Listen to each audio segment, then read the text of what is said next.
नमस्कार साथियों, मैं गौरव एक बार फिर से स्वागत करता हूं अपने इस YouTube channel GNC nursing coaching की ऑनलाइन क्लास में। डाइजेस्टिव सेशन चल रहा है जिसके अंतर्गत आज हम पढ़ेंगे बाइल। इसके पहले वाले लेक्चर में हमने डिस्कस कर लिया था एक्स्ट्रा हेपेटिक बिलियरी सिस्टम के बारे में, लिवर के बारे में, गॉल ब्लैडर के बारे में। आज जो हमारा टॉपिक है वो बाइल के बारे में डिस्कस करेंगे। आज सबसे पहले बाइल, एक दिन में बाइल कितना निकलता है, लीवर से कितना बाइल निकलता है, तो per day 500 to 800 ml per day. एक दिन में कितना सीक्रेट होता है, कितना निकलता है, 500 से 800 ml निकलता है। पीएच कितना होती है, पीएच होती है 8 to 9 due to presence of bicarbonate. Bicarbonate होने के कारण जो इसकी पीएच है वो क्या होती है, अल्कलाइन होती है। नेक्स्ट इसकी बात करें कंपोजिशन के बारे में। कंपोजिशन में जैसे हमने देखा था इसके पहले वाले जितने जूस थे, जितने एंजाइम्स थे, उसके बारे में कंपोजिशन की बात की थी, उसी तरह इसमें भी कंपोजिशन की बात करेंगे। इसमें क्या क्या होता है, वाटर एंड और क्या होता है, सॉलिड।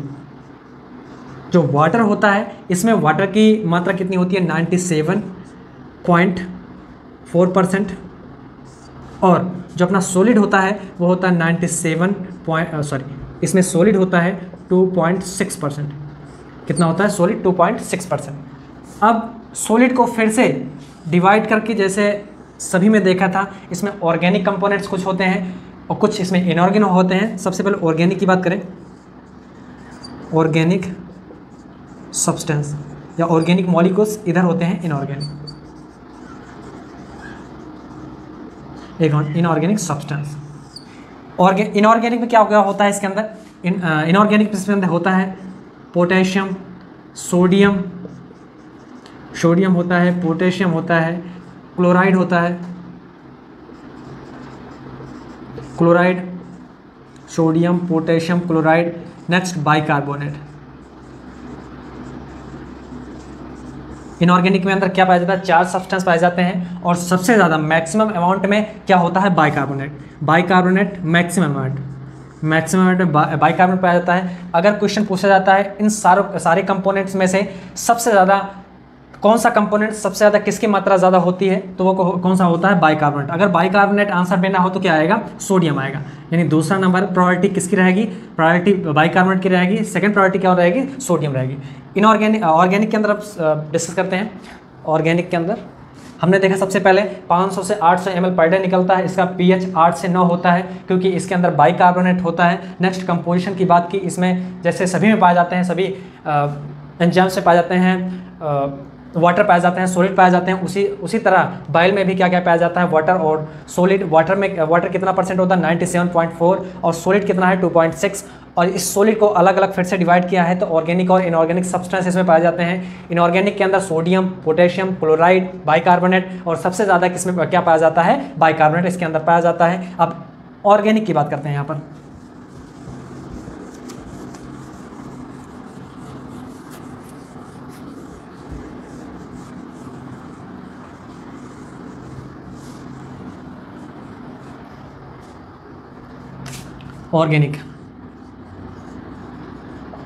ऑर्गेनिक सब्सटेंस के अंदर क्या क्या होता है, इसके अंदर होता है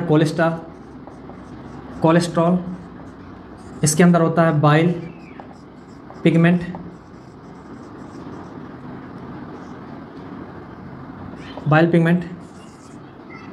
नेक्स्ट होता है बाइल साल्ट। ये ऑर्गेनिक सब्सटेंस यानी बाइल के अंदर, ऑर्गेनिक सब्सटेंस के अंदर ये तीनों कंपोनेंट्स पाए जाते हैं। कोलेस्ट्रॉल जो होता है वो पर्टिकुलर लीवर से निकल करके एक्स्ट्रा हेपेटिक बिलियरी सिस्टम के द्वारा ये इंटेस्टाइन में आता है। पहला हो गया कोलेस्ट्रॉल। नेक्स्ट होता है बाइल पिगमेंट के बारे में सबसे पहले डिस्कस करेंगे। तो क्या हो गया, बाइल पिगमेंट।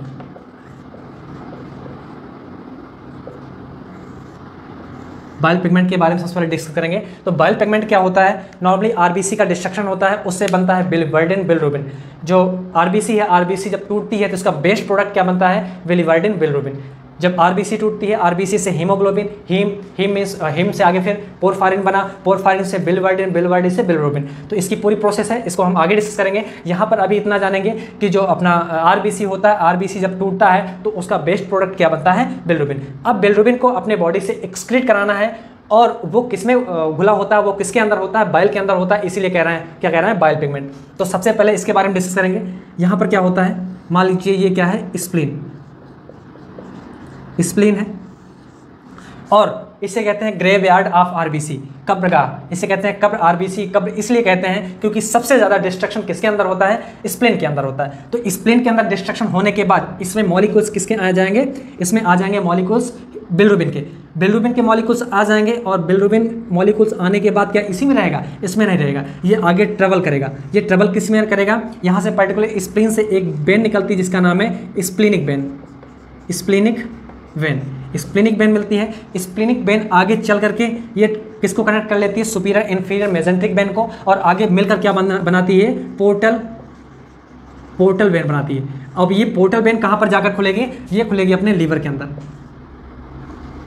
ये किसके अंदर खुलेगी, लीवर के अंदर खुलेगी। और पर्टिकुलर यहाँ पर क्या बना, यहाँ पर बिलिरुबिन बना। बिलिरुबिन को उठा कर ले जाने वाले, कहने का मतलब बिलिरुबिन को यहाँ पर कैच करने वाले या ट्रांसपोर्टेशन कराने वाले कुछ यहाँ पर प्रोटीन पाए जाते हैं जिसको कहते हैं एल्बुमिन। एल्बुमिन प्रोटीन पाया जाता है जो क्या करता है, यहाँ पर प्रेजेंट हुए बिलिरुबिन को पकड़ करके उठा करके ये कहाँ पर ले जाता है, ये ले जाता है लीवर के पास। लीवर के साथ ये पर्टिकुलर, लीवर के पास ये बिलिरुबिन आ गया, और लीवर के पास पर्टिकुलर एक एसिड होता है जिसका नाम है ग्लूकोरोनिक एसिड। क्या नाम है, ग्लूकोरोनिक एसिड। ग्लूकोरोनिक एसिड, ये एसिड किस में पाया जाता है, ये पाया जाता है पर्टिकुलर लीवर में। ये क्या करता है, ये जो भी मॉलिक्यूल्स आता है किसका, बिलिरुबिन का जो भी मॉलिक्यूल्स आता है उसके साथ ये करता है कंजुगेशन करता है। कंजुगेशन करने के बाद ये हेल्प करता है एक्स्ट्रा हिपैटिक बिलियरी सिस्टम के अंदर ये कंजुगेटेड हुए प्रोटीन को बाहर निकालने के लिए छोड़ता है। तो कहने का मतलब यहाँ से जो प्रोटीन आया, यहाँ से कहने का मतलब जो बिलिरुबिन आया, बिलिरुबिन आने के बाद यहाँ पर ग्लूकोरोनिक एसिड के द्वारा इसका क्या किया गया, कंजुगेशन किया गया। कंजुगेशन करने के बाद यहाँ पर बाइल डक्ट है। बाइल डक्ट कैसे, दो पोर्ट हो जाते हैं, दो पार्ट होते हैं लीवर के।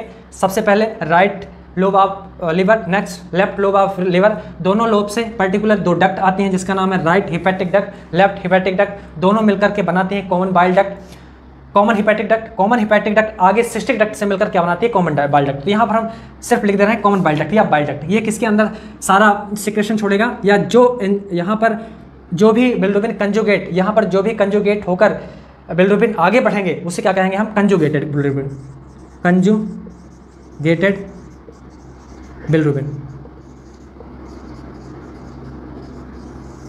इसे क्या कहेंगे, कंजुगेटेड बिलिरुबिन कहेंगे। इसी को कहेंगे डायरेक्ट बिलिरुबिन, डायरेक्ट बिलिरुबिन। क्यों डायरेक्ट, इसलिए कह रहे हैं क्योंकि अब ये सीधे बॉडी से बाहर एक्सक्रीट हो जाएगा किसी ना किसी माध्यम के द्वारा। वो माध्यम क्या है, हो सकता है ये बिलिरुबिन स्टूल के थ्रू निकले। अगर स्टूल के थ्रू निकल रहा है तो क्या कहेंगे, स्टर्कोबिलिनोजन, स्टर्कोबिलिनोजन कहेंगे। अगर ये यूरिन के थ्रू निकल रहा है तो क्या कहेंगे,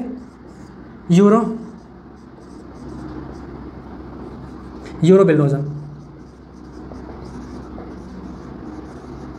यूरोबिलिनोजन और स्टर्कोबिलिनोजन कहेंगे। हमने देखा यहाँ पर क्या बोला था इसे, यहाँ पर बोला था यहाँ पर कंजुगेटेड बिलिरुबिन। यहाँ पर अगर कंजुगेटेड बिलिरुबिन यहाँ पर हमने देखा था, तो जो यहाँ से स्प्लीन से लेकर के जो लीवर तक जो बिलिरुबिन जा रहा था इसे हम बोल सकते हैं अनकंजुगेटेड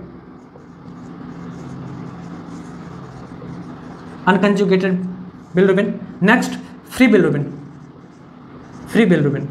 फ्री क्यों कह रहे हैं, क्योंकि यहाँ पर किसी भी एसिड के साथ इस बिलिरुबिन का अटैचमेंट या कंजुगेशन नहीं हुआ है, किसी के साथ नहीं हुआ है, इसलिए कह रहे हैं यहाँ पर अनकंजुगेटेड। फ्री इसलिए कह रहे हैं क्योंकि ये फ्री है, किसी ऐसे एसिड के साथ यहाँ पर मिक्सअप या कंजुगेशन नहीं हुआ। नेक्स्ट कह सकते हैं यहाँ पर हमने लिखा डायरेक्ट इसलिए लिखा है क्योंकि अब ये किसी न किसी दोनों माध्यम से, किसी न किसी माध्यम से अपने बॉडी से ये बिलिरुबिन एक्सक्रीट आउट हो जाएगा, इसलिए कह रहे हैं डायरेक्ट। यहाँ पर अभी ये वाटर में सोलूबल नहीं है, इसलिए इसे लिख सकते हैं इनडायरेक्ट बिलिरुबिन। यहाँ पर अगर इसकी बात की जाए तो पर्टिकुलर डेली रूटीन के अपने अंदर क्या होता है उसकी बात करें। मान लीजिए 100 आरबीसी का डिस्ट्रक्शन हुआ, और 100 आरबीसी का जब डिस्ट्रक्शन हुआ तो 100 मॉलिक्यूल्स किसके बने, बिलिरुबिन के बने। आरबीसी का डिस्ट्रक्शन हुआ 100 और बिलिरुबिन कितने बने, 100। 100 के 100 आरबीसी से, आरबीसी का जो क्या कहते हैं बेस्ट प्रोडक्ट बिलिरुबिन था, ये स्प्लीन के अंदर टूटा था और यहाँ पर बना था, इसको एल्बुमिन प्रोटीन उठा करके किस में ले गए, यहाँ पर 100 के 100 मॉलिक्यूल्स किस में ले गए, लिवर में ले गए। 100 बिलिरुबिन यहाँ ले गई। अब पर्टिकुलर ग्लूकोरोनिक एसिड होता है 80 मॉलिक्यूल्स, तो ये क्या करता है 80 मॉलिक्यूल्स का कंजुगेशन करके डायरेक्ट के थ्रू, यूरिन के थ्रू या स्टूल के थ्रू ये बाहर कर देता है। बाकी बचा कितना 20। ये 80-20 का रेशियो, ये डेली रूटीन की बात है, ये डेली चलता रहता है। लेकिन अगर किसी पेशेंट के अंदर ये 100 आरबीसी का टूट करके 200 आरबीसी का टूटना स्टार्ट हो जाए तो क्या होगा, अब ये 200 होने लगा आरबीसी और बिलिरुबिन भी कितना बनेगा, 200 मॉलिक्यूल बन लेंगे। तो अब क्या होगा, पर्टिकुलर ग्लूकोरोनिक एसिड की बात की जाए तो ये तो डेली कितना निकाल रहे हैं, 80 मॉलिक्यूल्स निकाल रहे हैं। अब क्या होगा, जब 200 मॉलिक्यूल्स इसके बनेंगे, बिलिरुबिन के बनेंगे, तो यहाँ पर तो 80 है, तो यहाँ पर कितना आ गया, 200 आ गया। तो 200 में से कितना कंजुगेशन हो गया, 200 में से 80 हो गया, यानी 80 यहाँ पर चलाया, बचा कितना यहाँ पर बचा था 20, यहाँ पर बचेगा 120। अब कितना बच रहा है, अब 120 रहा है। जब बिलिरुबिन का लेवल, या कह सकते हैं बिलिरुबिन का लेवल बढ़ेगा, 20 से कितना हो गया, 120 मॉलिक्यूल्स हो गए, यानी कह सकते हैं यहाँ पर बिलिरुबिन का लेवल बढ़ रहा है। यहाँ पर तो नॉर्मल था, ये डेली रूटीन की बात है अपनी, लेकिन यहाँ पर क्या हुआ, डेली रूटीन से बढ़कर उठ करके ज़्यादा बढ़ गया, यानी बिलिरुबिन का लेवल यहाँ पर 120 हो गया है। बिलिरुबिन की मॉलिक्यूल्स यहाँ पर कितना हो गया है, 120 हो गया है। जब बिलिरुबिन का मॉलिक्यूल्स 120 हो जाएगा तो इसका मतलब क्या है, कहने का मतलब बिलिरुबिन का लेवल अपनी बॉडी में बढ़ रहा है। तो इस तरह अगर मान लीजिए किसी व्यक्ति के अंदर या किसी भी चाइल्ड के अंदर इरेथ्रोब्लास्टोसिस फीटालिस है,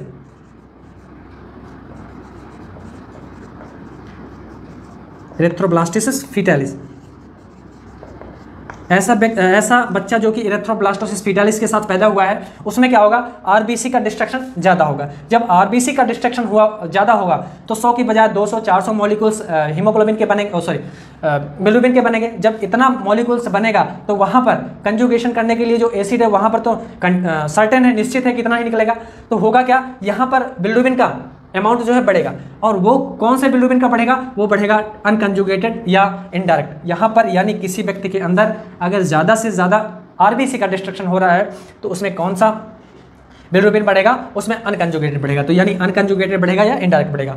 नेक्स्ट, अगर किसी पेशेंट के अंदर यहाँ पर ऑब्स्ट्रक्शन है बिलियरी सिस्टम के अंदर, अगर किसी व्यक्ति के अंदर बिलियरी सिस्टम के अंदर अगर ऑब्स्ट्रक्शन है तो यहाँ से क्या आप ये बताएं, यहाँ से मान लीजिए 100% बाहर निकल रहा था, 100% जितना कंजुगेशन हुआ था उतना बाहर निकल रहा था। अब क्या बताएं, ऑब्स्ट्रक्शन होने के कारण पूरा बाहर निकल पाएगा, आउट हो पाएगा, एलिमेंट्री कैनाल में आ पाएगा, नहीं आ पाएगा। जब नहीं आ पाएगा तो क्या होगा, मान लीजिए 100 आना चाहिए, 100 मॉलिक्यूल्स आना चाहिए कंजुगेशन होने के बाद, अब क्या आ रहा है, 50 ही आ रहा है, 50 ही आ रहा है। तो 50 क्या होगा, 50 यहाँ पर कलेक्ट होगा, कलेक्ट होकर किस में जाएगा, लीवर में जाएगा। तो यहाँ पर कह सकते हैं किसी व्यक्ति के अंदर अगर ऑब्स्ट्रक्शन बिलियरी सिस्टम के अंदर हुआ है तो उसमें से कौन सा बिलिरुबिन का लेवल बढ़ेगा, उसमें बढ़ेगा कंजुगेटेड बिलिरुबिन का लेवल बढ़ेगा, क्योंकि यहाँ पर एसिड के साथ, ग्लूकोरोनिक एसिड के साथ कंजुगेशन तो हो रहा है।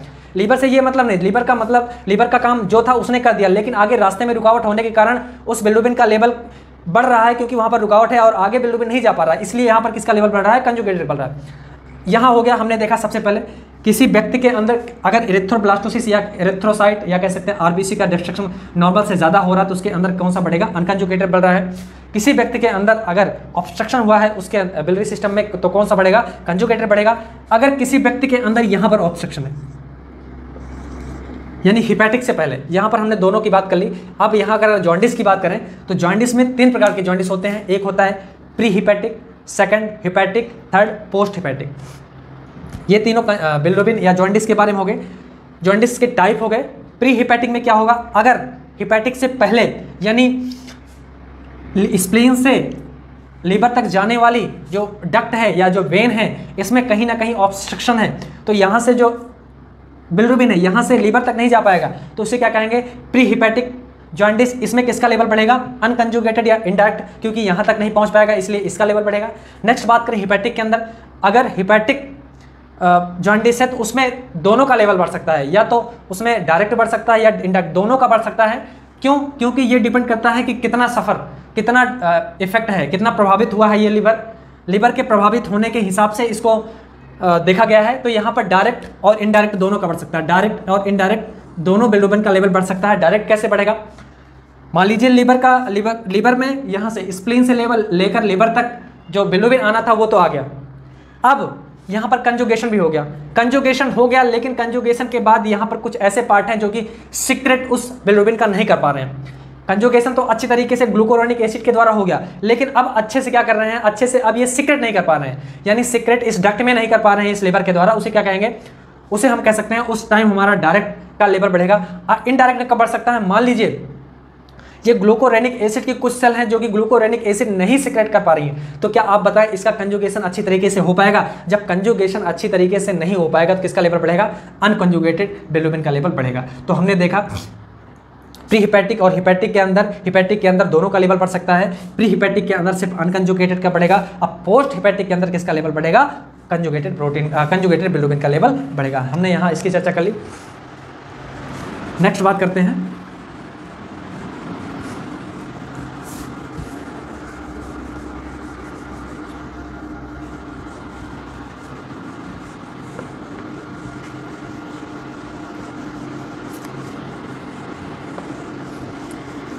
क्वेश्चन आता है the acid which helps in the conjugation of bilirubin.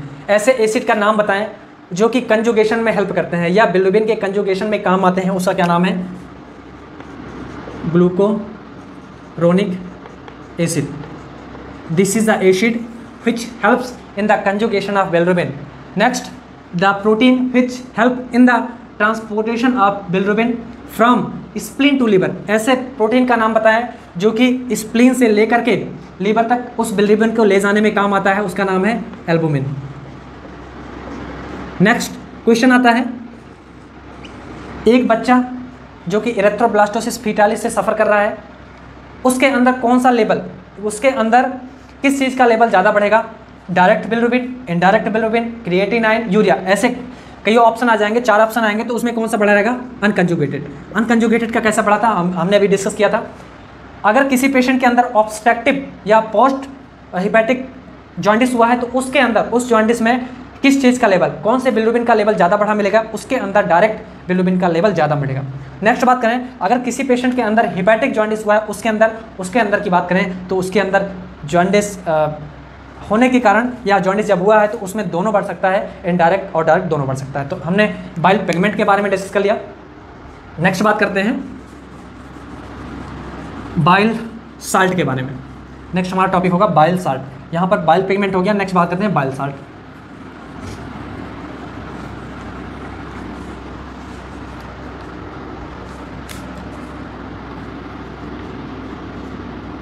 Bile salt, bile salt के बारे में डिस्कस करें। सबसे पहले साल्ट क्या है, एक साधारण नमक जिसे कहते हैं NaCl। ये क्या है, साल्ट है। नेक्स्ट बात करें ये कैसे बनता है, when acid and alkaline react. जब एसिड और एल्कलाइन का क्या होता है, रिएक्शन होता है, दोनों जब रिएक्शन करते हैं तो क्या बनता है, अपना NaCl बनता है। अब NaCl कैसे बनता है उसके बारे में चर्चा करें तो ये लीवर हो गया। लीवर पर्टिकुलर क्या निकालता है, 2 एसिड निकालते हैं। क्या निकालता है, 2 एसिड निकालते हैं, उसका नाम है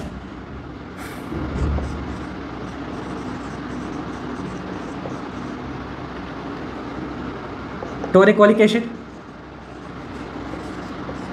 ग्लाइकोलिक एसिड। टोरिकोलिक एसिड या ग्लाइकोलिक एसिड, ये 2 एसिड किसके द्वारा निकाला जाता है, ये पर्टिकुलर लीवर के द्वारा निकाला जाता है। ये एसिड, जब ये एसिड अल्कलाइन के साथ क्या करेंगे, रिएक्ट करेंगे। तो ये कैसे करेंगे, नॉर्मली पता है कि ये जो एसिड होते हैं ये क्या करते हैं, ये बाइल डक्ट के अंदर खुलते हैं। कहने का मतलब कि लीवर के द्वारा क्या हुआ, यहाँ से राइट और लेफ्ट के द्वारा कॉमन हिपैटिक डक्ट, उसके बाद कॉमन बाइल डक्ट, उसके बाद कॉमन हिपैटो पैनक्रियाटिक डक्ट, उसके बाद ड्यूडेनम। यहाँ से अगर बात करें तो सबसे पहले एक्स्ट्रा हिपैटिक बिलियरी सिस्टम के द्वारा किस में आया, ड्यूडेनम में आया। ये जो 2 एसिड थे ड्यूडेनम में आया। ड्यूडेनम के बाद किस में जाएगा, जेजुनम में जाएगा, फिर इलियम में आएगा। ये तीनों पार्ट किसके थे, स्मॉल इंटेस्टाइन के थे। उसके बाद ये एसिड अब जाएगा सीकम, सीकम में जाएगा। ये है लार्ज इंटेस्टाइन का पहला पार्ट है। सीकम में जाने के बाद जैसे कि पता है जो यहाँ का सीकम का जो क्या कहते हैं नेचर है, जो यहाँ का एटमॉस्फेयर है वो कैसा है, एल्कलाइन, एल्कलाइन है। हमने देखा एसिड यहाँ पर था और जो यहाँ का नेचर है, जो यहाँ का एटमॉस्फेयर है वो कैसा है, एल्कलाइन है। तो मैंने यहाँ पर लिखा था कि एसिड और एल्कलाइन का जब रिएक्शन होता है तो पर्टिकुलर क्या बनता है, वो बनता है बाइल साल्ट। तो हमने देखा कि एसिड और एल्कलाइन यहाँ पर क्या करेंगे, केमिकल रिएक्शन, केमिकल, दोनों का केमिकल रिएक्शन होगा। केमिकल रिएक्शन होने के बाद जो प्रोडक्ट बनता है वो किसके द्वारा, यहाँ पर क्या है, लार्ज इंटेस्टाइन। लार्ज इंटेस्टाइन से कौन सी वेन आएगी यहाँ पर आएगी inferior mesenteric when, inferior mesenteric when. और इंफीरियर मेजेंट्रिक वेन और सुपीरियर मेजेंट्रिक वेन दोनों किस में जाकर खुली हैं, लिवर में खुली हैं या पोर्टल वेन में खुली हैं। और पोर्टल वेन में जाकर के खुलने के बाद किस में खुली हैं, ये लिवर में खुली हैं। तो इसकी बात करते हैं। अब लिवर में जितने केमिकल रिएक्शन हुई थी वो किस में आ गया है, लिवर में आ गया है।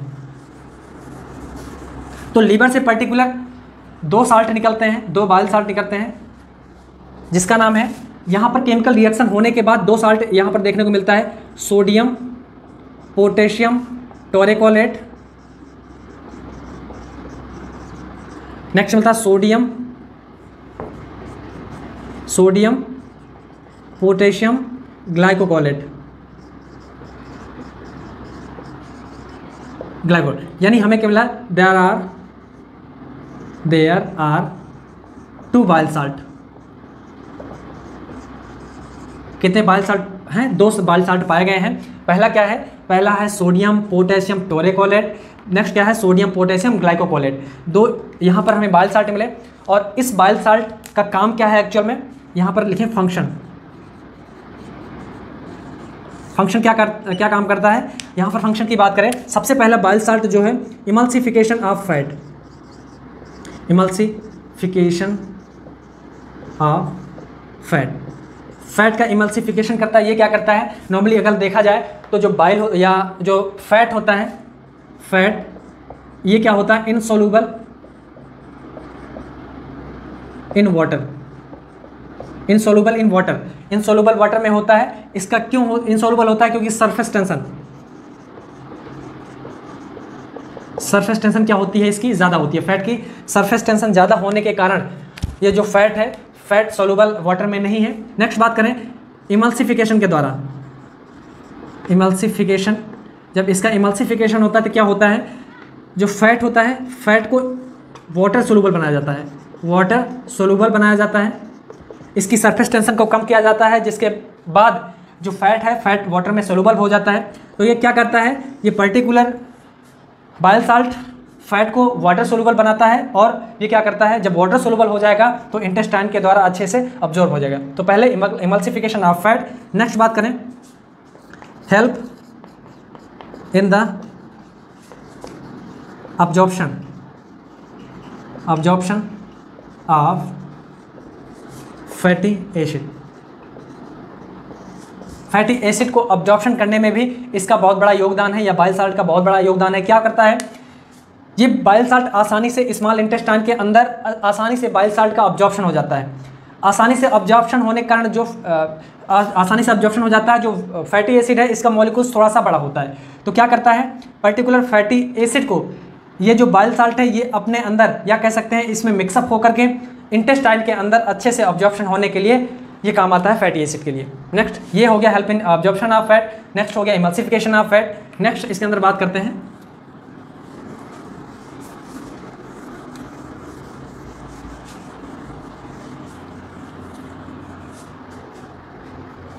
ये क्या काम करता है, इट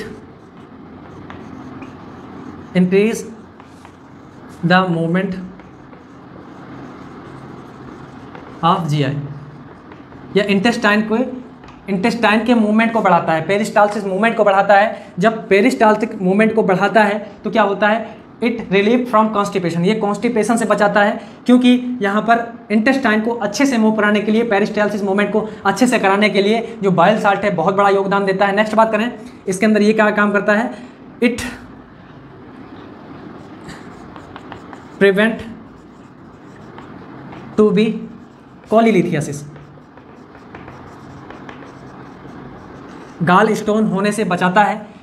नेक्स्ट बात करें, it act as cholagogue action. Cholagogue action के बारे में सबसे पहले देखेंगे।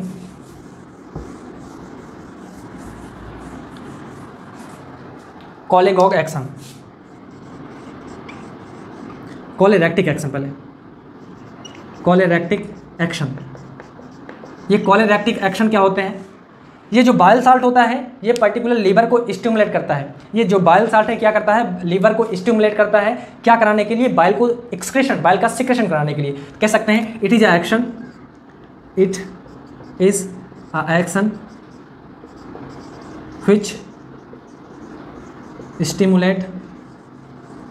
which stimulate the liver to secrete the bile। It is action, ये एक्शन है, ये ऐसा एक्शन है जो क्या करता है? Stimulate to liver. किसको स्टिमुलेट करता है? लिवर को स्टिमुलेट करता है। क्यों करता है? क्योंकि बाइल का सिक्रेशन कराने के लिए, बाइल का एक्सक्रेशन कराने के लिए यहाँ से निकलता है। ये एक्शन होते हैं। इसके ऐसे कुछ कंपोनेंट्स होते हैं, ऐसे कुछ एजेंट होते हैं जो कि लिवर को स्टिमुलेट करते हैं, उसे कहते हैं कोलेरेक्टिक एक्शन, कोलेरेक्टिक एजेंट। कोलेरेक्टिक एजेंट, ऐसे एजेंट जो कि लिवर को स्टिमुलेट करते हैं वो क्या कहलाते हैं? कोलेरेक्टिक एजेंट। उसमें कौन कौन सा होता है? उसमें होता है सीसीके, कोलिसिस्टोकाइनिन, यहाँ पर लिख सकते हैं कोलिसिस्टोकाइनिन। ये कहाँ से निकलता है? आई सेल पाई जाती हैं, आई सेल ड्यूडेनम में पाई जाती हैं, आई सेल ड्यूडेनम में पाई जाती हैं, जहाँ से कि कोलिसिस्टोकाइनिन का सिक्रेशन किया जाता है। नेक्स्ट बात करें, सिक्रेटिन।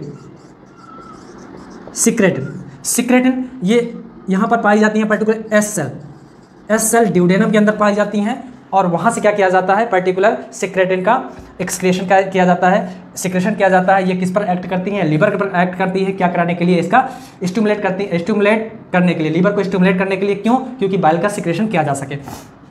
नेक्स्ट ये खुद ही है जिसका क्या नाम है? Bile salt. बाइल साल्ट 1 2 3 इसमें एजेंट हैं जो कि पर्टिकुलर लिवर को स्टिमुलेट करते हैं। इन दोनों की बात की जाए तो ये दोनों ड्यूडेनम में पाए जाते हैं, सिक्रेटिन एस सेल से निकलते हैं, और जो सीसीके है कोलिसिस्टोकाइनिन वो आई सेल से निकलते हैं। और दोनों पर्टिकुलर की बात की जाए तो ये दोनों क्या हैं? ये दोनों एंजाइम्स हैं, सॉरी हार्मोन्स हैं, और ये क्या है? नॉर्मल ये साल्ट है। तो हमने यहाँ पर कोलेरेक्टिक एक्शन के बारे में बात कर ली जो कि बाइल साल्ट करता है, बाइल साल्ट के ये फंक्शन है। नेक्स्ट बात करते हैं यहाँ पर कोलेगॉग एक्शन। कोलेगॉग एक्शन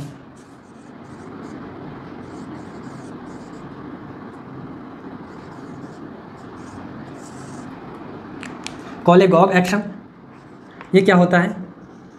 ऐसा एक्शन, कोलेगॉग एक्शन ये ऐसा एक्शन होता है जिसमें गाल ब्लैडर को स्टिमुलेट किया जाता है, जो उसमें पर्टिकुलर जो बाइल होते हैं जो उसमें स्टोर रहता है उसको स्टिमुलेट करता है ताकि वहाँ से बाइल को सिक्रेट किया जा सके। तो क्या यहाँ पर लिख सकते हैं? The action which stimulate to the, किसको? गाल ब्लैडर टू सिक्रेट, किसका सिक्रेशन करने के लिए? बाइल। तो यहाँ पर हमने देखा ऐसा एक्शन जो कि गाल ब्लैडर को स्टिमुलेट कर रहा है बाइल का सिक्रेशन कराने के लिए, वो क्या कहलाता है? कोलेगॉग एक्शन कहलाता है। कोलेगॉग, यहाँ पर कुछ एजेंट हो जाएंगे, यहाँ पर लिख सकते हैं कोलेगॉग एक्शन।